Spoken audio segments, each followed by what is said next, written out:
Hi guys, welcome to my YouTube channel. So ngayon papunta kami dito sa New Bataan, Bamboo. Since mga kaibigan ko galing abroad to, mga OFW, so gusto na makapasyal dito. Yan. So dito matatagpuan to sa Davao de Oro, and pababa na kami. So galing na kami sa taas, lumipat kami sa baba kasi nila-check namin kung okay ba dun sa baba. Yan. Linaw ng tubig. Tapos may anong dito eh. Ayun, nature na nature. So i-check natin pababa anong nasa may ilog dito eh. So check natin yung ilog. Yung pagpunta namin dito, under construction yung yung isang resort. So check natin. So pwede naman daw silipin. Ayan. So kita nyo, na ilog nga siya. So ang linaw. Ayan.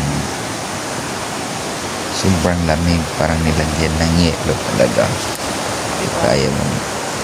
Pag sanay ka sa lamig, kaya. Pag hindi mo talaga kaya naman. Pero yun nga lang, sobrang lamig. Para siyang nilagyan ng yelo talaga. Sobrang lamig. Kahit tanghaling tapat, malamig to eh. Sayang. So nature na nature. Yun bang sa pakiramdam, no? Pag nakapunta ka may nakikita ka mga punong kahoy, ayan. So dito naman may swimming pool sila. Yung tubig dyan galing din dun sa nature din. Tapos may nakita ko maliit na durian. So natutuwa lang ako kasi liit nga niya.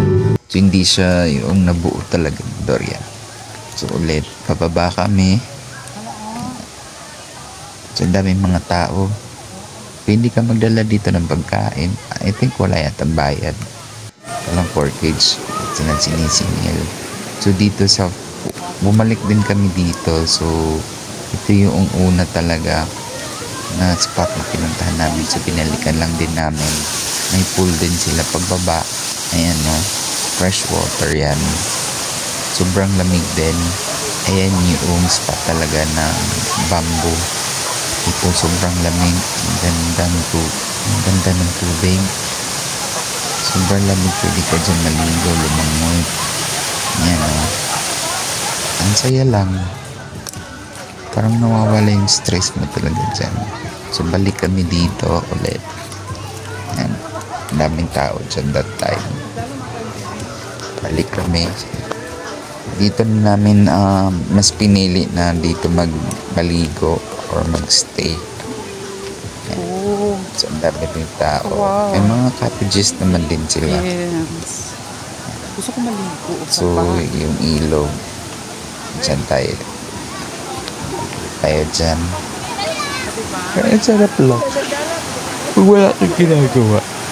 Kaya pumunta dyan.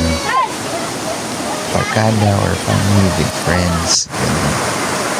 Ito dati na na to yung may bagyo.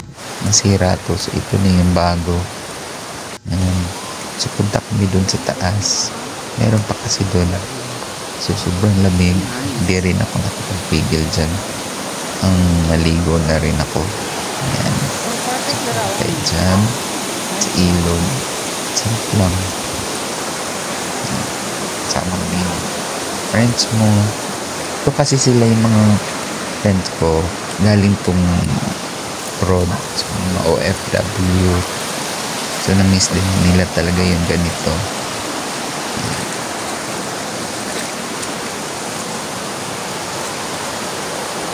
Parang kasi to dito kami dumaan sa Tagum to Compostela. Yung Bataan. So dito na po sa Bataan. So parang maglit pa. So So gusto ko nga manguha ng animalo isda. Paano manguha? Ayan. Ang dami ang sarap na. Alam mo yung parang ano siya? Masarap ka.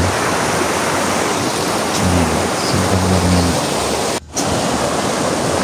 Kaya hindi kinaya ng kaibigan ko ng aligo.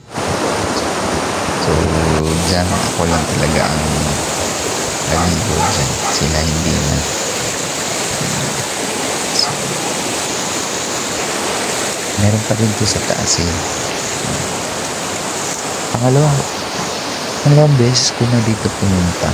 Dati after college, nag-graduate ako dito din ako pumunta. See, after 15 years, 10 years, saka ako nakabalik dito. I'll shout out to Daniela na nasa Saudi. Ayan siya. Ayun naman yung buko ko sa kanya. So yan. Tuloy pa rin tayo sa pagkain. Pwede kayo magdala dito ng pagkain. Gusto niyo. Yan. Sobrang lamig talaga. Sarap balik-balikan. Pero hindi naman yung araw-arawin like. Mga ano lang. So, isang taon, isang beses, gano'n. Or 2 beses. Ayan, ang lamig. Ang lino ng tubig. Para siyang ang galing talaga, no? It's nature. Nature niya talaga na ganun yung tubig. Pero mag-ingat din dito kasi alam ko bumabaha din to eh. Kahit hindi umulan, baka dun sa unahan. Umulan tapos putol yung ulan. So, minsan din daw bumabaha to. So, pwede ka mag-ano dyan. Swimming. Ayan.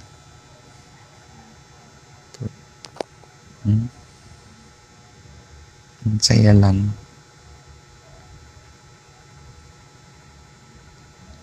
Kaya yan.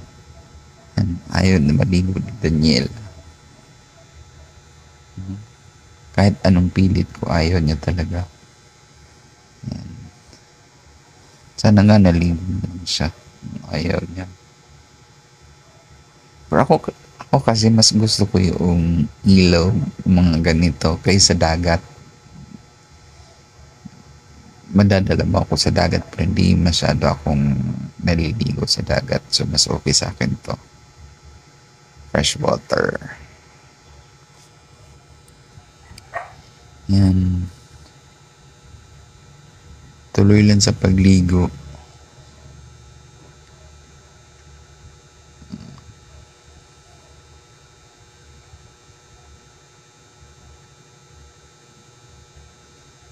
Ang magkano ba binayaran namin dito? 50 pesos? Yung entrance? Something ganun. 20. Basta mura lang to yung entrance fee nila. May cottages din dyan. Pwede kang mag-cottage. Kasi kami, may cottage na automatic yata yung entrance. Pero hindi na kami nag-stay doon sa cottage. Dyan lang. Mas okay kasi sa amin. Ano bang dadala namin dyan na pagkain?